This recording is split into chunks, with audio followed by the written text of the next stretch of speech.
Good morning everyone. Today we are going to discuss about the process of excretion in animals. Excretion is the process by which the waste products produced during metabolic activities are removed from the body.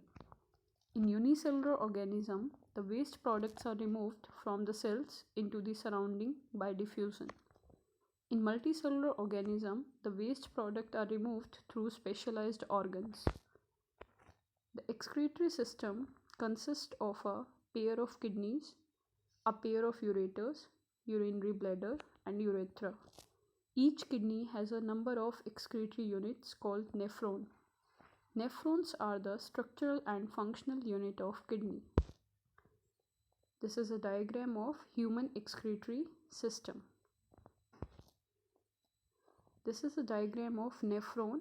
As I told you, nephrons are the structural and functional unit of kidney. Each nephron has a cup-like structure called Bowman capsule, containing a bundle of capillaries called glomerulus. The Bowman capsule leads into a tubular structure which joins into a collecting duct.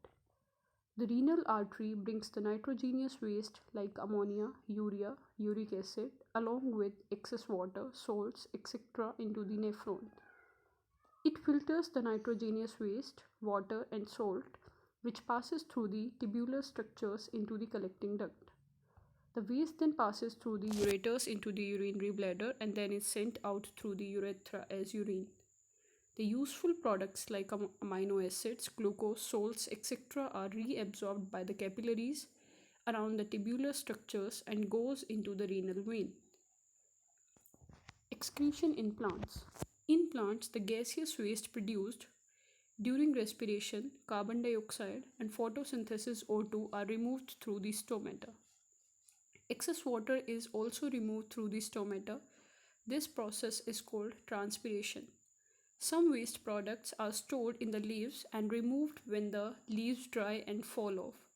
Some waste products are stored in vacuoles. Some waste products like gums and resins are stored in the old xylem cells. Some waste products are removed through the roots.